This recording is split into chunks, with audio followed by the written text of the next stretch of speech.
രാവിലെ തന്നെ മീൻ വാങ്ങാനുള്ളൊരു പരിപാടിയാണ്. ഇപ്പോൾ ഈ തളിപ്പറമ്പ് ഏരിയയിൽ നിന്ന് പട്ടുവം പോകുന്ന വഴിക്കാണ് കേട്ടോ. ഒരു 7:30-8 മണിക്കെല്ലാം പോയി കഴിഞ്ഞാൽ നമുക്ക് എന്ത് ചെയ്യാൻ പറ്റും, മീൻ കിട്ടും. അപ്പോൾ ആ ഏരിയയിലൊക്കെ ഏകദേശം ഈ ചെമ്മീൻ കിട്ടും, നമ്മുടെ ഞണ്ട്, പുഴമീൻ, അങ്ങനത്തെ ഐറ്റംസ് എല്ലാം രാവിലെ എത്തും. 7:45 to 8 മണി ആ റേഞ്ചിലാണ്. കണ്ടില്ലേ, ആൾക്കാരൊക്കെ രാവിലെ ഇങ്ങനെ വരും. ഇന്നിവിടെ ചെറിയ ടൈപ്പുള്ള ഐറ്റംസൊക്കെ ഉള്ളൂ. അപ്പോൾ ഇതിനോട് ചേർന്ന് ഇതിൻ്റെ നേരെ ഓപ്പോസിറ്റ് പാലത്തിൻ്റെ എൻഡിങ് സൈഡിലാണ് ഇതുള്ളത്, റൈറ്റ് സൈഡിലായിട്ട് വരും. ഇതിൻ്റെ തന്നെ നേരെ ഓപ്പോസിറ്റ് കണ്ടോ, കോട്ടയ്ക്കൽ ശ്രീ കക്കര ഭഗവതി ക്ഷേത്രം ചേർന്നിട്ട് തന്നെ ഒരു മീൻകട. അപ്പോൾ അവരുടെ അടുത്തും സ്റ്റോക്ക് ഉണ്ടാവും. അഥവാ നിങ്ങൾക്ക് രാവിലെ വൈകുന്നേരം ഏത് ടൈമാണ് അവിടെ പോകാൻ പറ്റും. ഒരു വീടുമായിട്ട് ചേർന്നിട്ട് തന്നെ ഒരു സെറ്റപ്പ്. ചേട്ടൻ്റെ പോക്ക് കണ്ട് ഏകദേശം ലാലേട്ടൻ്റെ സ്റ്റൈലിൽ പോക്കുണ്ടല്ലേ, ചെരിഞ്ഞിട്ട്. ഇവിടെ ഇവർ ഏകദേശം ചെമ്മീൻ കിട്ടുന്ന ചെമ്മീനുണ്ട്, അതുപോലെ പുഴമീൻ പിടിക്കുന്ന ഐറ്റംസ് എല്ലാം ഉണ്ട്. ഇനി നമ്മൾ പോയപ്പോഴേക്കും കരിമീൻ ഇഷ്ടം പോലെ നോക്കി, കരിമീനുണ്ട്, എല്ലാം ഫ്രഷാണ്. കാരണം ഇതിൻ്റെ അകത്ത് ഫ്രീസറിൽ ഐസൊക്കെ ഇട്ട് വെച്ചു എന്ന് പറഞ്ഞിട്ട് കാര്യമില്ല. ചില മീനിൻ്റെ അകത്തൊക്കെ അതിങ്ങനെ അതിന് ജീവൻ കാണുന്നുണ്ട്. അപ്പോൾ കുറച്ച് നേരമായിട്ടുണ്ടാവുള്ളൂ ഇത് കൊണ്ടുവന്നിട്ടിട്ട്. ഇന്ന് മെയിനായിട്ട് പുഴമീൻ എന്ന് പറഞ്ഞാൽ നമ്മുടെ ഈ എന്താ പറയുക, മുഷി പോലത്തെ ടൈപ്പല്ല, മീൻസ് ഈ കൊമ്പൊക്കെ കുത്തുന്ന ടൈപ്പുള്ളതല്ല ഇന്നുള്ളത്. ഉണ്ട് ഈ ഒരു ടൈപ്പ് ഐറ്റംസാണ്. കരിമീൻ ഇതുമാണ് ഇന്ന് പ്രധാനമായിട്ടും ഇവിടെ ഉള്ളത്. ഈ പുഴമീനൊക്കെ ചെറുപ്പത്തിൽ നമ്മൾ എന്താ പറയുക, നമ്മളെല്ലാം ആ കാലഘട്ടം നമ്മൾ വീടിൻ്റെ അടുത്തുള്ളവരെല്ലാം പോയിട്ട് ഇങ്ങനെ പിടിക്കുമായിരുന്നു, ഓർമ്മയുണ്ട്. അപ്പോൾ ആ ഒരു ടൈമിലൊക്കെ വേറൊരു ടൈപ്പാണ് കിട്ടും, ഈ മുഷി ടൈപ്പ് സാധനം കിട്ടും. ഇത് നോക്കിയ കരിമീൻ്റെ ഒരുപാടുണ്ട് സംഭവം. അപ്പം തന്നെ കുറേ ആൾക്കാരുണ്ട് പുറത്തെല്ലാം വന്നിട്ട്, ഏകദേശം കുറേ ആൾക്കാർ ഈ വീട്ടിൽ തന്നെ ഒരുപാട് ആൾക്കാരുണ്ട് വന്നിട്ട്. ഹെവി റേറ്റ് എന്നൊന്നും പറയാൻ പറ്റില്ല, മാർക്കറ്റ് സെയിം പ്രൈസ് തന്നെ. പിന്നെ എന്ന് പറഞ്ഞു കഴിഞ്ഞാൽ നമുക്ക് ഫ്രഷ് കിട്ടും, അതാണ് ഒരു പ്രത്യേകത. പിന്നെ കുറേയൊക്കെ നമ്മൾ മാർക്കറ്റൊക്കെ ടൗണിലെല്ലാം പോകുമ്പോൾ നമുക്ക് ചില ടൈമിനെല്ലാം ഒരു എന്താ പറയുക, നല്ല രീതിക്കുള്ളൊന്നും നമുക്ക് കിട്ടുന്നില്ല. അപ്പം ഇതുപോലുള്ള കുറേ സ്പോട്ടുകൾ നമ്മൾ എന്ത് ചെയ്യുക, നോക്കി വെച്ചിട്ടുണ്ടെങ്കിൽ നല്ലതായിരിക്കും. ഡെയിലി ചിലപ്പോൾ നമുക്ക് പോകാൻ പറ്റിയില്ല എന്ന് വരും. കണ്ട, ഒന്ന് പിടയ്ക്ക് നോക്കി മീൻ നോക്കി ശ്വാസമൊക്കെ വലിച്ചെടുക്കും. അപ്പം ഇങ്ങനെയുള്ളടുത്ത് നമ്മൾ ഏകദേശം നമ്മുടെ ഏരിയയിലൊക്കെ ഉള്ള സെറ്റപ്പ് നമ്മൾ കണ്ടുപിടിക്കുകയാണെങ്കിൽ ഇടയ്ക്ക് പോയിട്ട് നമുക്ക് എന്താ പറയുക, കളക്ട് ചെയ്യാൻ നല്ലതായിരിക്കും. ഇതുണ്ടോ ഇന്നത്തെ ആ പുഴമീൻ്റെ ഞാൻ പറഞ്ഞില്ലേ, അത് ഈ ഐറ്റംസ്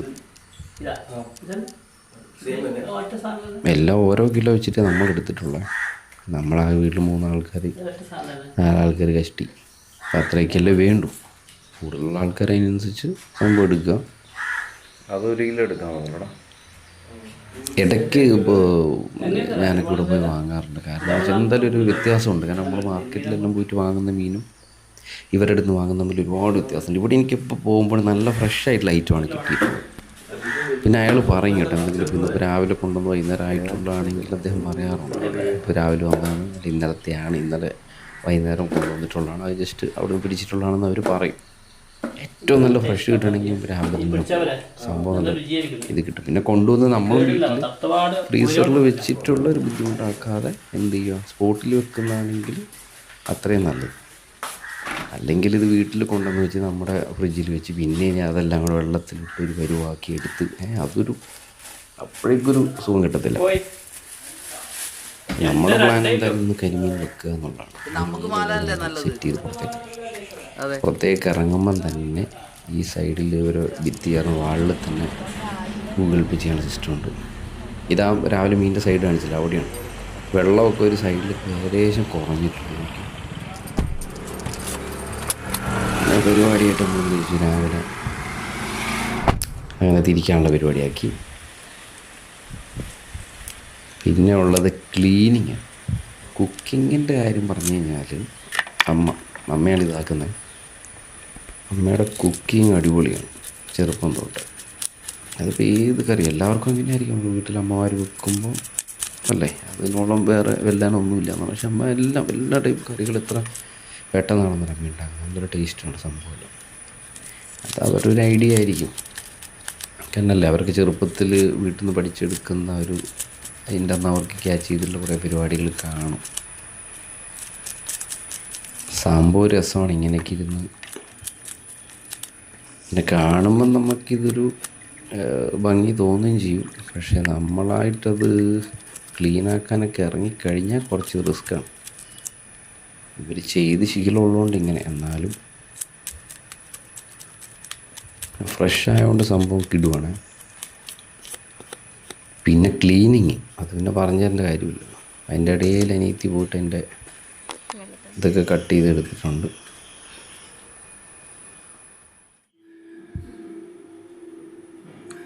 ഏകദേശം എല്ലാവരും യൂസ് ചെയ്യുന്ന ടൈപ്പ് മസാലയൊക്കെ ആയിരിക്കാം. എന്നാലും അമ്മ മസാലയ്ക്ക് ഏകദേശം ഞാൻ മനസ്സിലാക്കുന്ന എല്ലാവരും ഒരു ടൈപ്പ് തന്നെ ആയിരിക്കും എടുക്കുക. പക്ഷെ ഇവർ ഇത് കുക്ക് ചെയ്യുന്നതിൻ്റെ കുറേ രീതി, എപ്പോഴൊക്കെ ഇത് അതിലേക്ക് ഇട്ട് മിക്സ് ചെയ്യുന്നു അല്ലെങ്കിൽ ചെയ്യുന്നു, അതിൻ്റെ ബേസിലാണ് ഈ ടേസ്റ്റിലൊക്കെ കാര്യങ്ങൾ മാറുന്നത്. അല്ല, എനിക്ക് തോന്നുന്നതാണേ. നിങ്ങൾക്ക് എന്തൊക്കെ അഭിപ്രായം ഉണ്ടെങ്കിൽ പറയും. മസാലയെല്ലാം അമ്മ, ഞാനിതിപ്പോൾ അമ്മേൻ്റെ അടുത്ത് കുറേ ആയിട്ട് ചോദിച്ച് പഠിക്കണം എന്നെല്ലാം ഉണ്ട്. അത്യാവശ്യം നല്ലതല്ലേ നമ്മളിതെല്ലാം മനസ്സിലാക്കി വെക്കും. നമ്മളൊക്കെ ഏകദേശം പുറം രാജ്യത്തൊക്കെ ജീവിക്കുമ്പോൾ എന്ന് പറഞ്ഞു കഴിഞ്ഞാൽ ഇപ്പോൾ കുക്കിങ്ങിലൊക്കെ ഫേമസ് ആയിട്ടുള്ള വീണ എന്നൊക്കെ പറഞ്ഞ കറി വേൾഡിൻ്റെ ഒക്കെ ചേച്ചിയില്ലേ, ആ ചേച്ചീനൊക്കെ ഞാൻ ഓർക്കുന്നുണ്ട്. ഞാനൊക്കെ ദുബായിൽ എന്താ പറയുക, അന്ന് ഫുഡെല്ലാം കുക്ക് ചെയ്യുമ്പോൾ ഒരു പിടുത്തില്ല. ആ ചേച്ചീൻ്റെ എല്ലാം അന്ന് ആ ചേച്ചി വോയിസ് മാത്രമേ ഇട്ടു. ജസ്റ്റ് അവരുടെ ഫേസ് ഒന്നും ഷോ ഇല്ല, ജസ്റ്റ് വോയിസ് മാത്രം ഇട്ടിട്ടാണ് ചെയ്തത്. ആ ചേച്ചി നിന്നൊക്കെയാണ് ഞാൻ കുക്കിങ് പഠിച്ചത്. അമ്മ വാഴയിലെല്ലാം പൊതിഞ്ഞ് സെറ്റാക്കാനുള്ള പരിപാടിയാണ്. ഇങ്ങനെ നമ്മൾ ബോയിൽ ചെയ്തെടുക്കുമ്പോൾ ഒരു പ്രത്യേക ടേസ്റ്റ്. അതിപ്പോൾ എന്തായിട്ടും എനിക്ക് തോന്നുന്നു വാഴയിലിട്ട് സെറ്റ് ചെയ്തിട്ടുണ്ടെങ്കിൽ ഒരു അടിപൊളി തന്നെയാണ് അല്ലേ. നമ്മളിപ്പോൾ ഫുഡ് കഴിച്ചാലും വേറെ എന്ത് ഐറ്റംസ് ഉണ്ടാക്കിയാലും അതിൻ്റെ ഒരു ടേസ്റ്റ് വേറെ തന്നെയാണ്.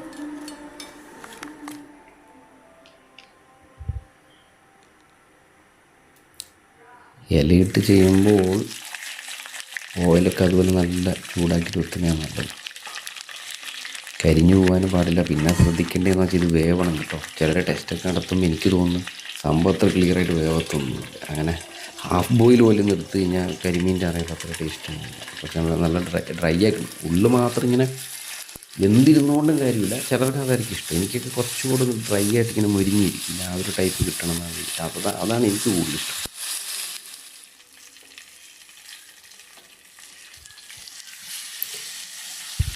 ടൈമിങ്ങൊന്നും ഞാൻ അത്ര ചെക്ക് ചെയ്തിട്ടില്ല. ഏകദേശം അമ്മയാണ് അതിൻ്റെ എല്ലാം സെറ്റപ്പ് ചെയ്ത്.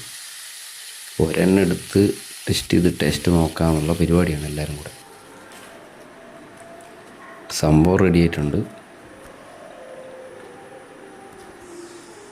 ആ മസാല ഇതിലായിട്ടൊരു പ്രത്യേക ഇതാണ്, ഒരു പ്രത്യേക സ്മെല്ലെല്ലാം ഉണ്ട് ആ ടൈമിന്.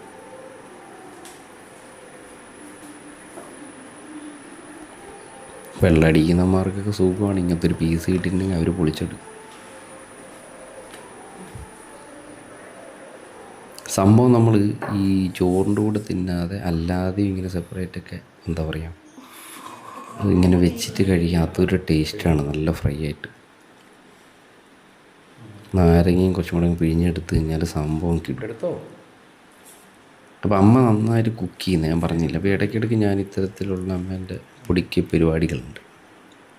അപ്പോൾ അതുപോലത്തുള്ള ചില വീടുകളൊക്കെ നമ്മൾ